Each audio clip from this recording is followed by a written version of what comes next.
ದೆಹಲಿ ಮಟ್ಟದಲ್ಲೂ ಸದ್ದು ಮಾಡ್ತಾ ಇರೋದು ರಾಮುಲು ಹಾಗೂ ಜನಾರ್ದನ ರೆಡ್ಡಿ ಅವರ ಫೈಟ್.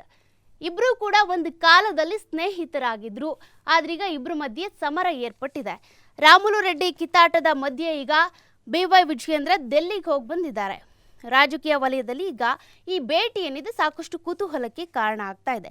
ಮಾಜಿ ಸಚಿವ ಆಗಿರುವಂತಹ ಶ್ರೀರಾಮುಲು ಮತ್ತು ಜನಾರ್ದನ ರೆಡ್ಡಿ ಟಾಕ್ ಫೈಟ್ ಏನಿದೆ ತೀವ್ರ ತಾರಕಕ್ಕೇರ್ತಾ ಇದೆ. ಇದರ ಬೆನ್ನಲ್ಲೇ ಶ್ರೀರಾಮುಲು ಮತ್ತು ರೆಡ್ಡಿ ನಡುವಿನ ಬಹಿರಂಗ ಸಮರದ ಬಗ್ಗೆ ರಾಜ್ಯ ಬಿಜೆಪಿಯಲ್ಲಿ ಬಿರುಸಿನ ಚರ್ಚೆ ಆಗ್ತಾ ಇದ್ದು, ಯಾವುದೇ ಕಾರಣಕ್ಕೂ ಶ್ರೀರಾಮುಲು ಅವರು ಪಕ್ಷ ತೊರೆಯದಂತೆ ಎಚ್ಚರಿಕೆ ವಹಿಸಬೇಕು ಅಂತ ಈಗಾಗಲೇ ಹೈಕಮಾಂಡ್ JP ನಡ್ಡಾ ಅವರು ಸೂಚನೆ ಕೊಟ್ಟಿದ್ದಾರೆ.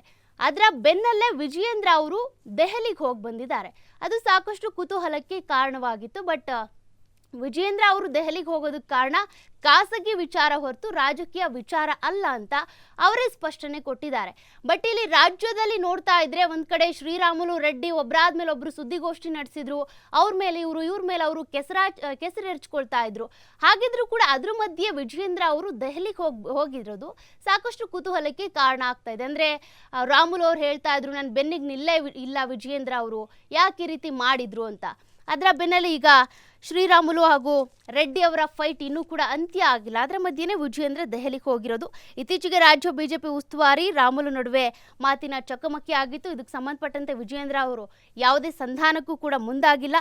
ಸೋಲಿಗೆ ತಾವೇ ಕಾರಣ ಎಂಬ ಮಾತಿಗೆ ಶ್ರೀರಾಮುಲು ಅವರು ಬೇಸರವನ್ನ ಹೊರಹಾಕಿದ್ರು. ಇದು ಅಗರ್ವಾಲ್ ಅವರ ಮೀಟಿಂಗ್ನಲ್ಲಿ ಆಗಿತ್ತು.